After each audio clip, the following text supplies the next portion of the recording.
Welcome to the Album Nerds Podcast with your hosts, Andy, Don, and Dude.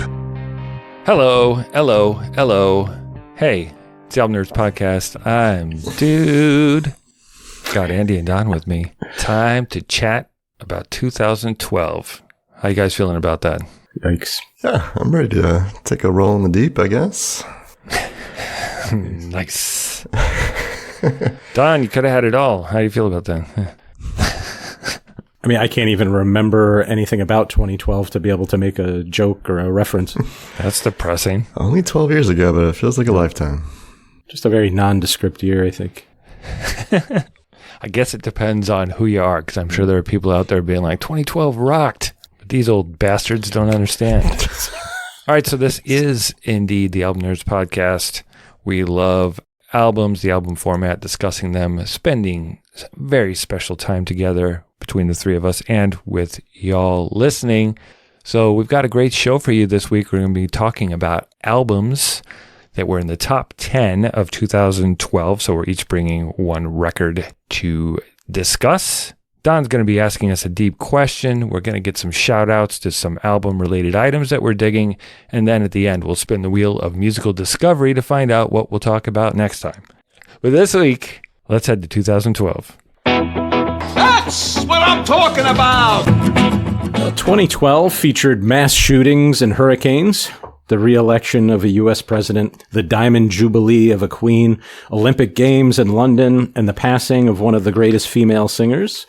Who's the female singer? Are you going to mention Who's the greatest female singer? Whitney Houston. Oh, well, come on, man. There you go. I wanted you to ask me. Well, I guess that works. The top grossing films were The Avengers, The Dark Knight Rises, and The Hunger Games. And the New York Giants defeated the New England Patriots in Super Bowl 47. Oh, yeah. That was a good one. Well, today we revisit the music of 2012. Each of us will present one of the 10 highest selling albums of the year. Yeah, so this week was a little bit different in terms of searching for albums because we had a very defined list. Should we just go through the top 10, ignore the albums that we're talking about? Sure. Let's count down. So at number 9 was Lionel Richie, Tuskegee. And that was like Lionel with a bunch of country artists doing Lionel Richie songs. Yeah. You guys enjoy that? I tried it. No. I wanted to. Yeah, I wanted to. I love Lionel. I do. He sounded good, but some of those songs just aren't duets. Yeah. They sound very neutered, in my opinion. And then at number 7, Mumford & Sons with Babel or Babel or Babel. I think it's Babel, yeah. the sort of Irishy folk run there around that time when there were a lot of those bands, a kind of adult contemporary audience. Yeah, it was the working man's folk music, I would say. Blue-collar folk music or something. I just felt like it got whipped up too quickly and it didn't have a chance to develop into anything more, and just kind of that whole, I mean, I know those bands are still around, but I think it just kind of burned itself out really quick, which is too bad. I prefer the Decemberists. Yes, I remember them. Number 6, Luke Bryan, Tailgates and Tan Lines. Country girl, shake it for me, girl, shake it for me. I'm sorry, it's just like the science teacher like telling young ladies to shake it for him. Like he just doesn't, the swagger just doesn't click for me. I mean, I don't dislike Luke Bryan, but they shake it for him though. I've been to the shows. Yes, I'm sure they do. Lucky you. Do you shake it for him? No comment. Andy, thoughts on this one? He's one of my least favorite characters in country music, so I'm just trying to be quiet and nice. Enough said. Number 5, One Direction, Up All Night. Never listened to One Direction. I did listen to this record. It's surprisingly good. Like, it doesn't sound like boy band as much as featured vocalists doing songs. It's not as corny as some of the other boy band stuff from decades before. Yeah, I would agree. I thought it was an overly long record, but the ballads I thought were pretty enjoyable. It wasn't so bad. It was all right. Number 4, Taylor Swift with Red. I think probably every year from 2008 or 9 or whatever till today, she's probably on this list for one of her records. I did not listen to it, to be honest, you guys. I was swifted out. You didn't listen? No, I listened to it. It's not a bad record. It's a little bit more into the, teenage romance kind of side of things. I mean, which he always has at least one foot planted in, but not nearly as mature as the stuff she's doing nowadays. Yeah, I prefer the one we did recently. Me too. Midnights, yeah. At number 3, Drake, Take Care. Never listened to Drake. It was a mistake to listen to Drake after doing the Yo MTV Raps episode where we were listening to some of the finest rhymes you've ever heard. Gosh. And the nasally delivery, the bad puns and I couldn't even make it through all the way. 80-something minutes, too. I know people love Drake, but I would at least like to hear some of his Canadian heritage, like how the ladies are as hot as poutine or something, but he doesn't even get into it. No, God, between Drake and Luke Bryan, man, whew. Son of Mars as far as I'm concerned. I feel like they collaborated at some point. Maybe there's a really good Drake album. Someone let me know if there is, and I'll go check that out too, but I was not into that one. And number 2, Michael Bublé, Christmas. I think we discussed this one a little bit on our holiday episode this past year. So, yeah, it's Christmas. It's Bublé. It's nice. It is. I think that's about all there is to say about that. Yeah? You can both say agree instead of nodding your heads. It's an auditory medium. And then we're going to skip number 1, number 8, and number 10, because that's who we'll be covering in our album picks. So why don't we get right to them? You choose me?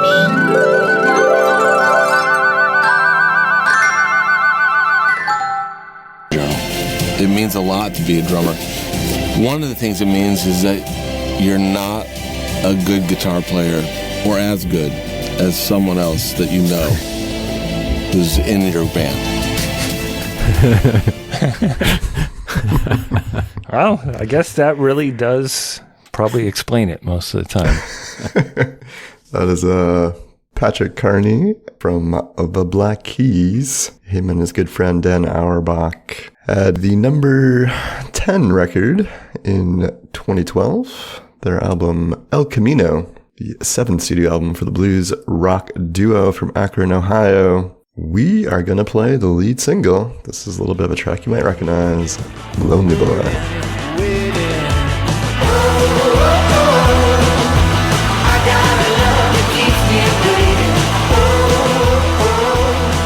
That end up in a beer commercial or something? It ended up a lot of places, dude. 100% chance. They were very well known for, especially on their previous record, Brothers, which was a good big seller for them. They licensed the hell out of that record and a lot of the songs. Dude. Yeah, go for it. When the ka-chings are available, take the ka-chings. They're not going to last forever. Take the ka-chings. You ready here?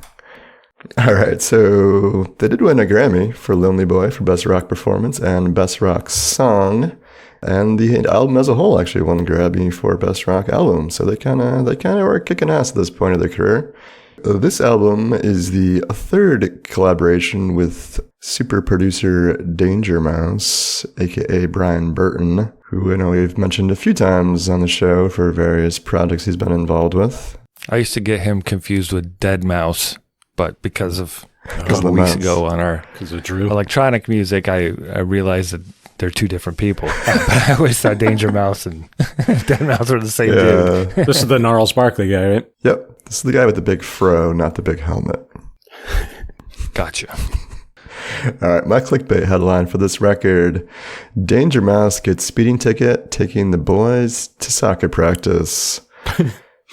So they named the record El Camino, but on the cover they have this photo of like looks like a Dodge Caravan or some like family minivan with some wood paneling. Looks pretty awesome. Yeah, I read that was their touring vehicle for many years in their early days. They didn't have a fancy bus. Few bands do. Yeah, these guys are very sort of bootstrap, or at least early in their career they were doing the Midwestern rock circuit. But by this point of their career, they would really kind of graduate to the next level and were selling out big venues and doing more of a commercial thing. But this album really finds them, I don't know if I would say going back to the roots, but this is a much quicker pace album than Brothers. It's a pretty fun record, I would say. Very hooky, very easy to get into.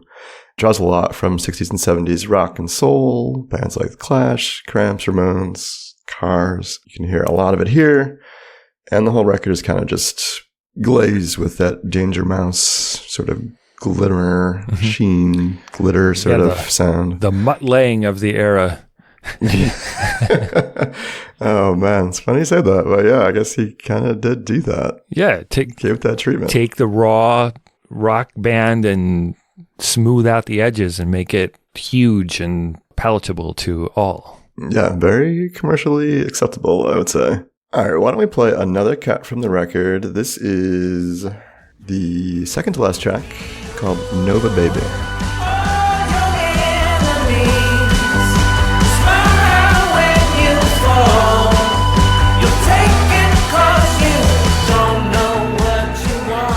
Yeah, so that one that comes fairly late in a pretty short record. It was like 38 minutes, which was refreshing for that time. I wondered if our choices were based on length, because these were three of the shortest records, I think, on the list. It's part of the equation, for sure. Yeah, but that song kind of has, I don't know, it kind of felt sort of post-punky to me. Maybe it was like the bass line. You could kind of tell it was with a pick, and it was I don't know.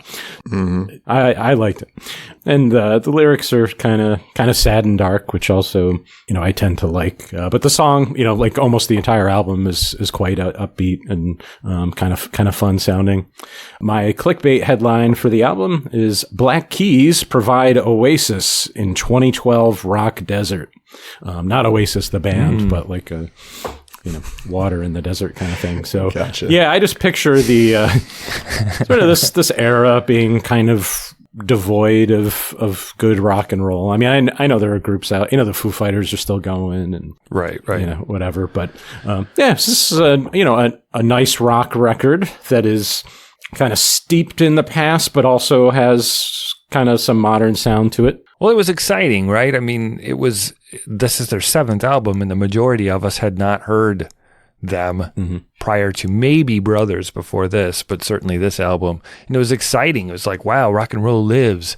These dudes have been doing it for a while and finding their path to the mainstream. Yeah, this was the first album I had heard from them.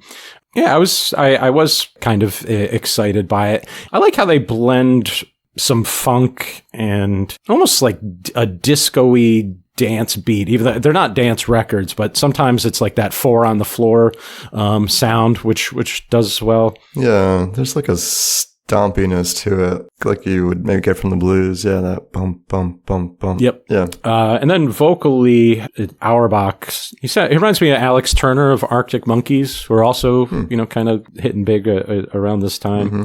So yeah, I remember, between these guys and Arctic Monkeys, I was like, oh, maybe there's some hope for rock and roll still.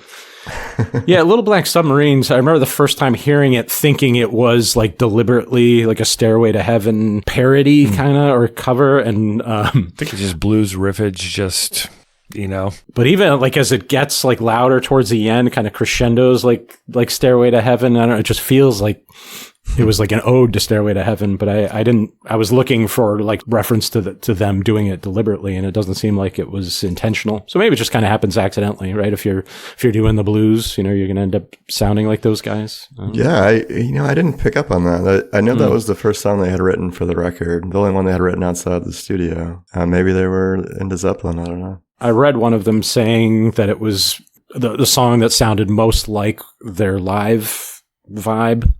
Mm-hmm. Yeah, I know the intention for this record was to do songs that they could perform live in a, it would grip the audience in a live way and work better, because the previous albums are a little bit more slowed down, spaced out, a little more in the psychedelic space. That is not this, by any means. Why don't we play a cut here from the middle of the record? This is maybe one of the more Beatle-y sounding songs. This is Run Right Back.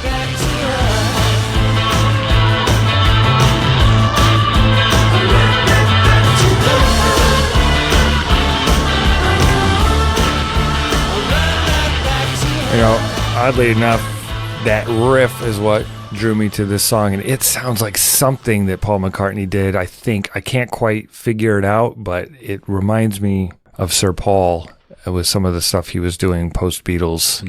Yeah. But yeah, I dig that song. Maybe it was Klaatu. Sorry. Yeah, Maybe it was Klaatu. It was written by Dan, Patrick, and Brian, Mr. Mouse there. It describes a tricky, addictive relationship where she just keeps pulling him back in. The clickbait headline I went with is The Black Keys' dads make them clean out the garage, and El Camino and some effects pedals are what they find. It feels like garage rock, blues rock, spiffed up, cleaned up, edges sanded. New fuel pump. Yeah, everything's running. It's like tuned up, clean, and it'll get dirty again. But for this moment in time, this record redefined what blues rock was. Danger Mouse gave it that polish. Slicker and chunkier than the early stuff. The big come up sounds like 10 years after, like just sort of blues barf where you're just letting whatever come out, whatever words, whatever riffs are just like, Blues barf. I like that. This is more planned, thought out, and produced. But yeah, I mean, I like the record. I enjoy them in general. I'm not a super fan or anything. They've done good stuff. They've also done, the two members have gone on to produce bands like the Sheepdogs and others. So, they've tried to pass that baton and contribute to music outside of just their own band, which I really appreciate as well. Yeah, I feel like they've kind of become like sort of like David Grohl in some way, like the elder statesmen of rock, or like the torchbearers of rock, I guess, to some degree, or carrying this tradition on, even though it's changed a little bit over the last couple of decades. All right. Well, once again, it is a solid entry, I think, in the Black Keys discography. Maybe not their best, but certainly not their worst. The record is El Camino. I'm good enough, I'm smart enough, and doggone it, people like me. If you're enjoying the show, and we hope you are, do us a solid and leave a review on Apple Podcasts, Spotify, or your favorite podcast app. Maybe we made you laugh or you discovered an album you enjoy. Leaving a review keeps the show going and helps other music fans find us. What was the song? Well, the song's called Cockiness. That's all right. So far, we got away with it, yeah. So the first lyrics are, suck my cockiness, lick my persuasion. Okay, all right, hold on. And, All right, so my pick for a record from 2012 was number 8, Rihanna's Talk That Talk, actually released in November of 2011. It's the 6th studio album from Rihanna, born Robin Rihanna Fenty in St. Michael, Barbados in 1988. Let's hear a song called We Found Love.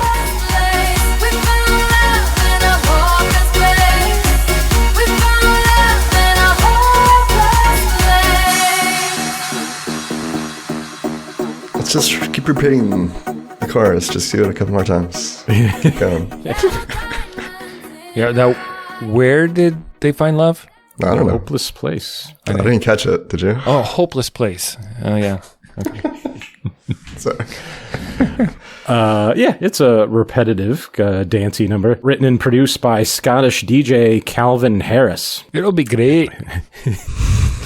So yeah, it's a up-tempo electro house song with elements of dance pop, techno, and Europop. 128 beats per minute. And I don't know if you caught the depth of the lyrics, but it's basically about a couple who found love where? Hopeless Place. Exactly. My clickbait headline for the album is Rihanna says, lick her vocal presence, suck her charisma. So Nice done. Thank you. Yeah, I guess what I was most impressed by from Rihanna is just her vocal presence, right? She's versatile, she's soulful. I don't know, she just knows what to do with a mic, and I'm not sure she's not on the same level as Beyonce and Alicia Keys as far as like singing. I don't know. She can do a lot of things with her voice, and I think it works particularly in a dance pop context. So Yeah, It's Madonna-esque in that way. It is. Yeah, that's a good comparison. You know, like the 80s dance music sound is what Madonna took, right? We kind of forget that that's what dance music sounded like Holiday and whatever, but that's what it did then. So, yeah, she took EDM and added some spices. Yeah. I think she also has like some, I'll say like more like masculine qualities to her voice in the way that Madonna did, especially later in her career, where she sounds just like she has a lower range in her voice too. That's true. She explores. Yeah. Well, let's hear a little more. Here's Where Have You Been?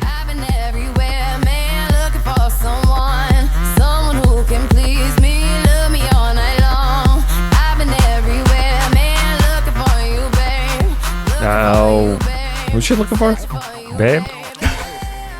Yeah, so what caught me on that song was it references I've Been Everywhere, that Australian country singer Jeff Mack from 1959, and then popularized by Hank Snow from Canada in 1962, and then again Johnny Cash with the, Where I've Been Everywhere, man, across the country. And I just like that little reference there, the reuse of that line in a different way.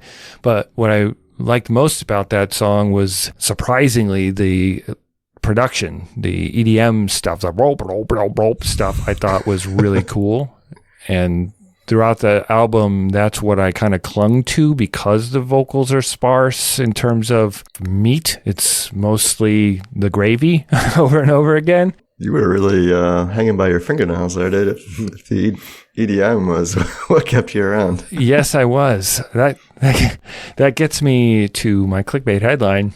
Dude finds himself listening to Rihanna for the first time, miraculously survives the EDM haze. It was the beats that kept me going. And not that she, like Don said, fine vocals. Like, I like some of the affectation she does, the accent that appears and goes.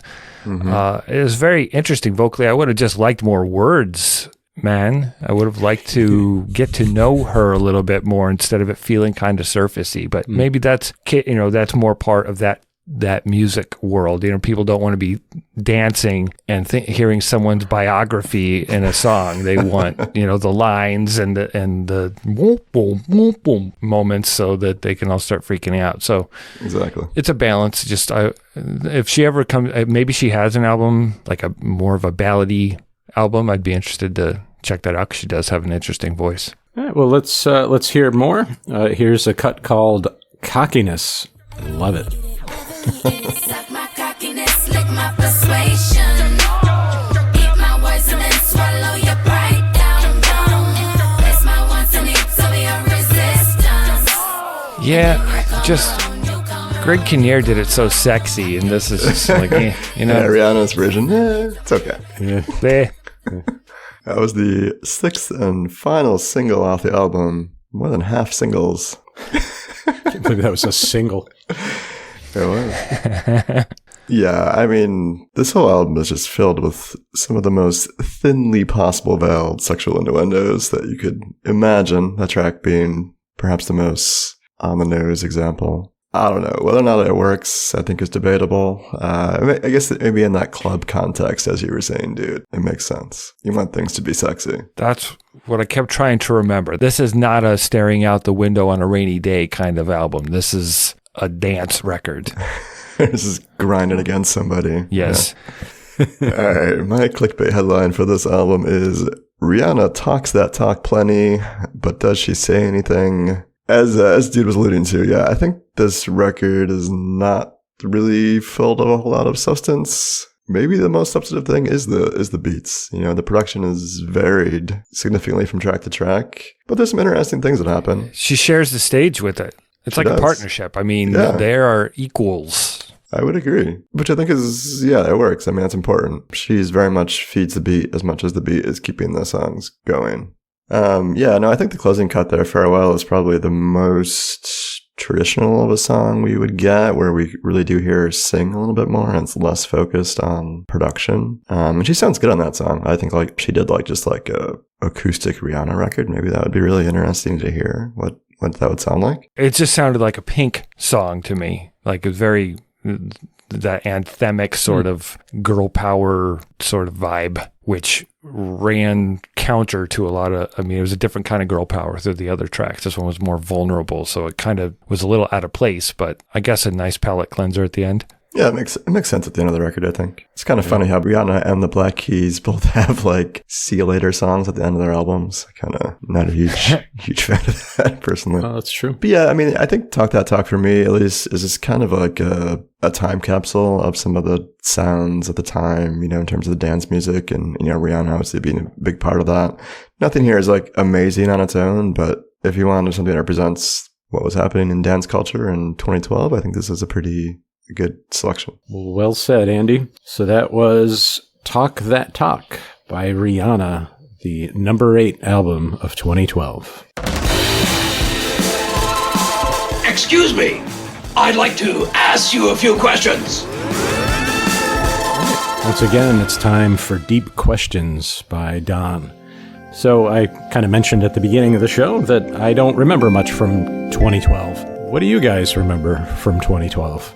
The most memorable things for me from that year, we had the presidential debates and election were always interesting. Mitt Romney versus Obama, kind of throwback from this time period. Feels like those were the golden days of political discourse.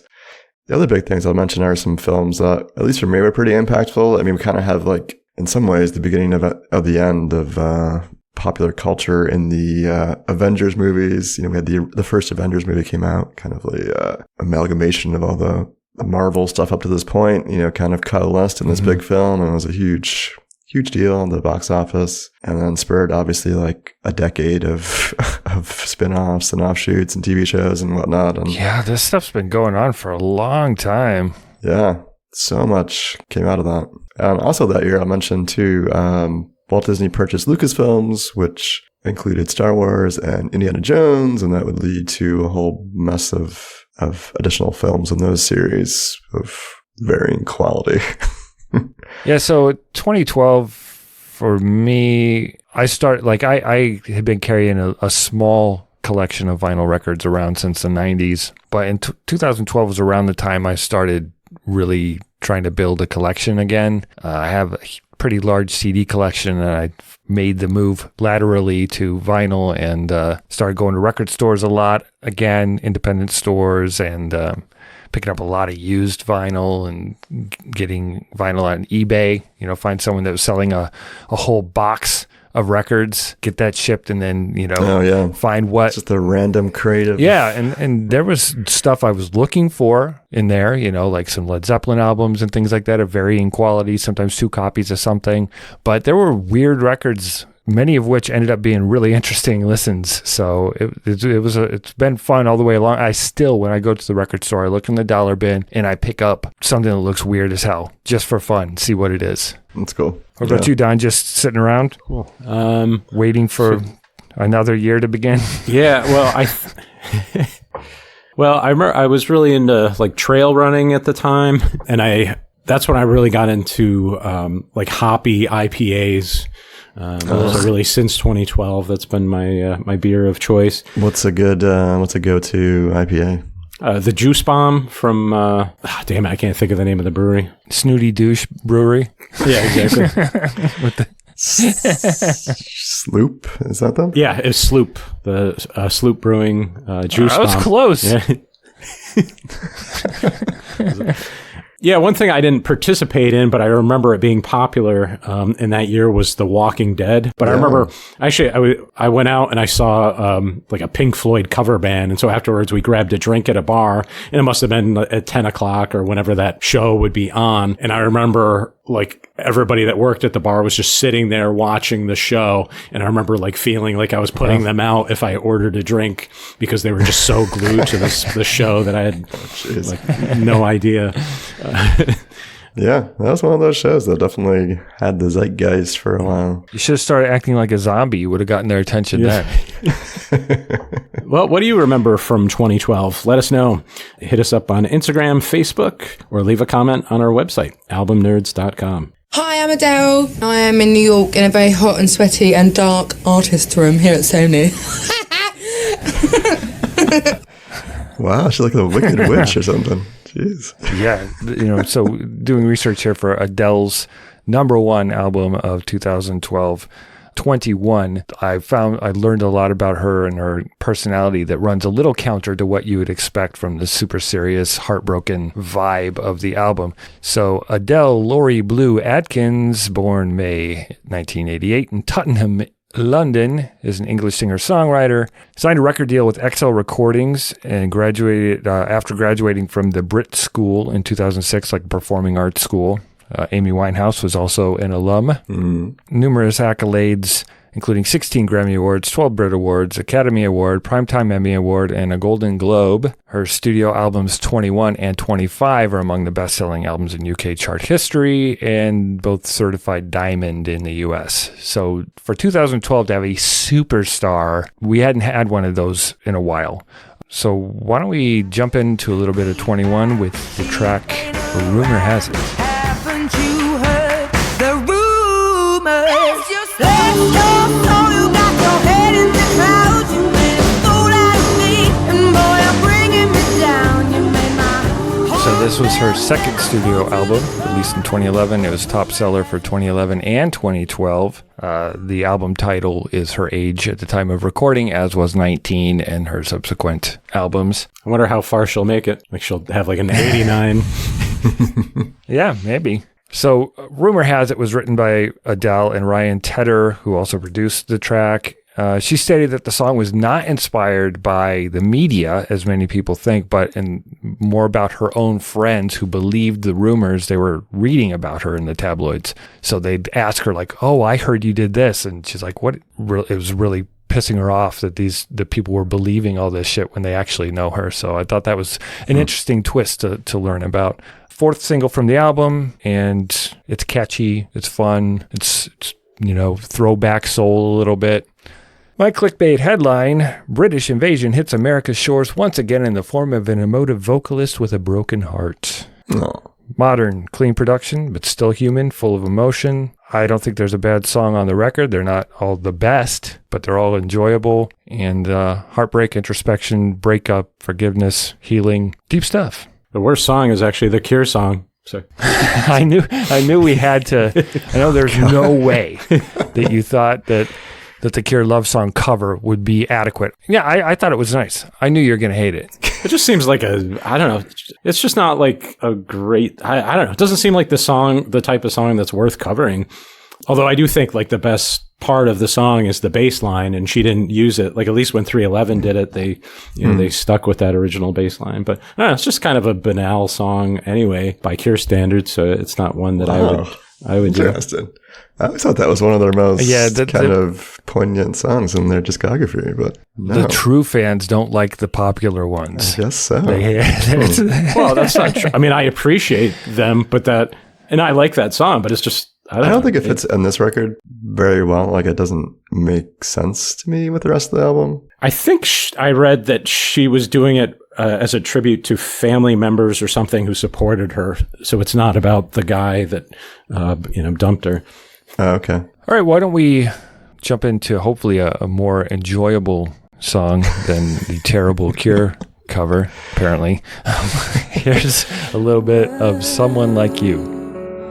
Never mind, I'll find someone like you. I wish nothing but the best of you too. Yeah, that was the second single off the album, co-written by Dan Wilson of Semisonic fame. Guys, remember them? Closing Time? Closing Time. Yeah. Yep. Yeah, so it seems like this album is largely about a breakup that she had been going through, a long-term relationship that had recently come to a close. This song definitely deals with that. It feels like a lot of the record does. 90% of it does, yeah. The thing I read about this song was that she was imagining, like at age 40, running into her ex and seeing that he's got this beautiful life with a beautiful wife and stuff. Yeah. Yeah, I'd heard that she had found out that he'd gotten engaged after their breakup and like never wanted to get married when they were together. And now like this was really like hitting her heavy. Yeah, I could totally sympathize. And I mean, she beautifully captures that emotion here. I think it's a great performance. Like, I think it's one of the best songs on the record. I think one of the best songs of this period, in my opinion. I think it's just spellbinding every time I hear it. And I think this album as a whole really is impressive to me. Coming back to it after a while, I was kind of blown away by how powerful her voice is and just the emotion on this record. My clickbait headline is, though now able to legally drink in the United States, Adele instead decides to crush the billboards. Yes. Yeah. I mean, she was just like such a force at this period, and I think it's deserved. I really came to appreciate this record in hindsight. And I mean, her vocals are just, she's able to like stir, very deep emotions. She has like a real bluesy quality to her voice. We can talk about maybe she's forcing it a little bit at times, but I think that undeniable emotion there, and just, I mean, her range and her control over her voice is just, it's incredible. I mean, she's definitely like one of those like generation type talents in my opinion. And I think this is probably her strongest record. So yeah, I really love it. It's great. All right, why don't we set fire to the rain? That's the next song we're playing.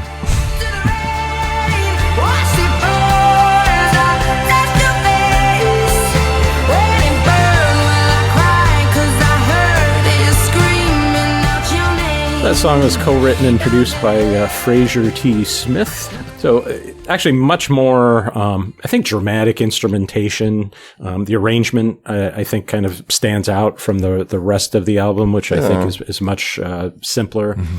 But it seems like a pretty powerful song about the contradictory elements of a relationship and how difficult it is to let go. At times, like her voice has sort of almost like a evil sort of sound to it, kind of like a Sinead O'Connor kind of vibe. Which evil Sinead O'Connor, yeah, which I like. Evil Sinead O'Connor. Put your pinky up by your lip there. So my clickbait headline for 21 is breath of fresh air leads to critical hot air. So I mean, this, I mean, Adele is, she's just an amazing vocal talent. It's an excellent album, but it was just so big. Actually, that night that I was at the bar and all 8 TVs were on The Walking Dead, the lone remaining TV had the Grammys, and it was just Adele winning every single one of them. Adele, yeah. And so she crushed.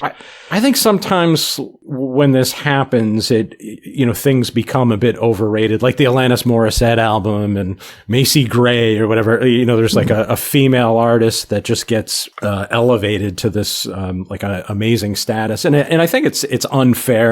It's like we elevate people and then we sort of forget about them, which is unfortunate because it's a very good record. Contrasting it with other things that were going on at the time, that you have pop artists who are focusing on dance pop or incorporating elements of hip hop. This one is a throwback to old sounds and R&B and soul. So it was a breath of fresh air at the time, and her voice really is something special, and it's unique.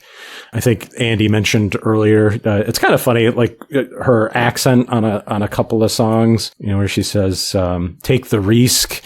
It just seems like, I think she's maybe overdoing the attempt to have that kind of Southern soulful voice, when it's not natural for her. Well, Southern people are known for saying risk. So I don't know. I just think sometimes it comes out when you're singing. No, she's pushing it a little bit at times. Like she's over singing, I would say, at times to try to sound more soulful. Maybe I mean, who are we to critique fucking Adele singing? But there are moments where I'm like, that's not quite right. A little distracting at times. I think one of the most telling pieces here is that she had multiple producers. She recorded a lot of these songs as demos, and then she recorded a lot of them with Rick Rubin, who ended up only producing 3 of the tracks on it because she chose the demos. Yeah, that's cool. She decided this is her second record. She's like, this is too much. These are too full of sounds. I want it more stripped down. So to make those decisions and have it be elevated to this level, at least I feel like she deserved the accolades. Like she was writing on all of these songs. This was her story, her record, and she dictated what those songs were going to sound like. And that's pretty awesome. I mean, she was 21 years old. I mean, that's so young in the music industry to like do this kind of decisions. It's impressive. Yeah. For many reasons, I would like to quickly nominate Adele 21 for the Album Nerds Hall of Fame. Adele established herself as the diva of the decade. Could tell that she's a diva because she has had a residency in Las Vegas. Are we just going to completely overlook Celine Dion's discography here, guys? Or are we, I'm just joking. Yes. Yeah, I mean, I completely agree with you on this. I think this is a great record. I liked it more now than I did back then. So I will say yes. Yeah, despite what I said, it's an excellent album, and so you're willing to take the risk on this? I will. Congratulations, Adele. So Adele has made it into the Album Nerds Hall of Fame with her album 21. I think it's held up, and it's a great listen. Nice for one of those rainy day window albums. Can you dig it? Can you dig it?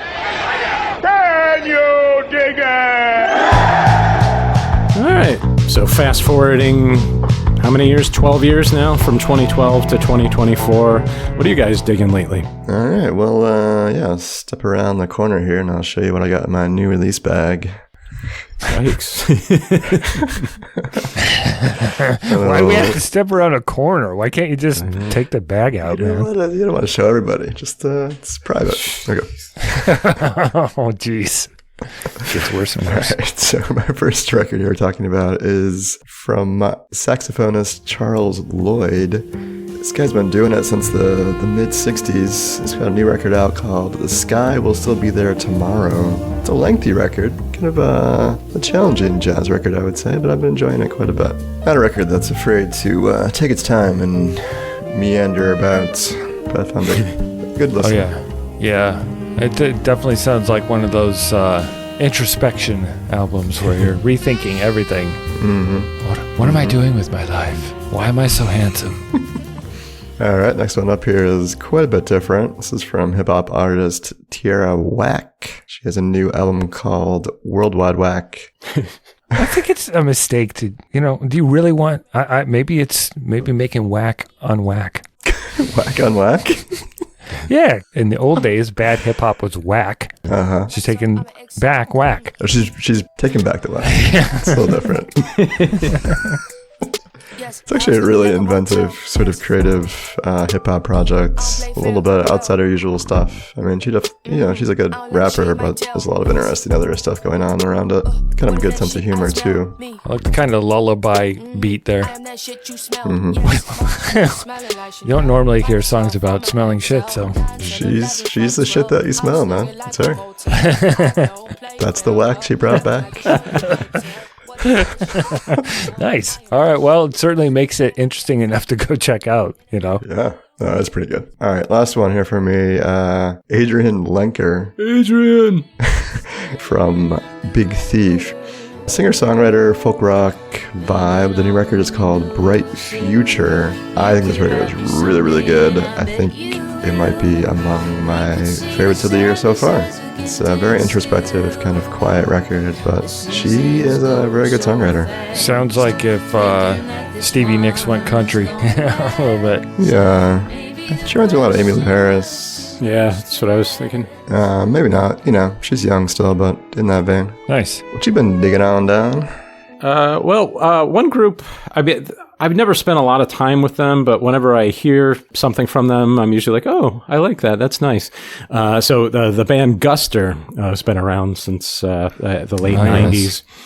They have an album coming out in May called Ooh La La, and they have a song out from it called Keep Going, which sounds nice. It doesn't sound as folky as Guster used to sound. True.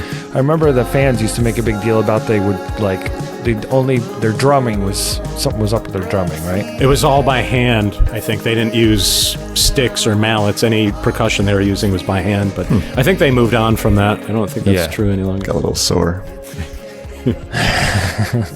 Arthritis as you get older. Okay, so I went to a new release from a band that I've loved for a long time. It's the Black Crowes with Happiness Bastards, their 9th studio album. I think they haven't had an album since 2009 or something. It's been a long time. The brothers Robinson have reconvened. They broke up for a while. They have had some problems with each other. We've got a guest vocal from Lainey Wilson, Andy's favorite country artist, and it's good. It's good black croziness. I've listened to it a couple of times so far. Sounds fun. It's still got the swagger. Yeah. Country artist Cody Jinks back with another album, Change the Game. He's kind of a independent country artist. I've liked him for a long time. Good discography. A lot about struggling with addiction and figuring out how to live life. And I know, Andy, we've talked about him before. What'd you guys think about this kind of thing? Love it. Was it featured on Yellowstone? Not yet, but you never know. I gotta listen to this one. I haven't heard it yet. And finally, what would an Album Nerds podcast be without talking about Dave Grohl or the Foo Fighters? I recently grabbed this EP from 2015 that originally was going to be released as fan service. They did a free download of it. It's called the St. Cecilia EP. It was after their Sonic Highways project that was kind of like, and this was more back to the roots of the Foos. It's an enjoyable little listen. It's just a few songs and very fooey. I guess one of the tracks was originally written for the color and the shape, so. Cool. Is it a 12-inch or is that a little guy? 12-inch, yeah. 13 on a good day. Jesus. Okay, so what are you digging? Let us know. Hit us on the socials, Facebook, Instagram, Threads, also on our website, albumnerds.com. It will be a discovery of extraordinary value. All right, guys. Well, I perused through a lot of pop culture from 2012 to find something that really summed up what the year means to me. So with that in mind, I'm reminded of, do you guys remember the show Duck Dynasty? Yeah, I never watched it. I never saw it, but I remember it was guys with ZZ Top beards. Yeah, reality show, hunting ducks, I assume. Yeah, their stuff. Yeah. Well, the old dude, kind of the grandpa duck there, C. Robertson, said, I quote, "I am the MacGyver of cooking. If you bring me a piece of bread, cabbage, coconut, mustard greens, pig's feet, and pine cones, and a woodpecker, I'll make you a great chicken pot pie." Wouldn't it be a pecker pot pie? I think it would be a pecker pie, wouldn't it? I mean, anyway. Sorry for that nonsense. Let's bring out my friend and yours, Wadbot, to see what we'll be discussing on next week's show.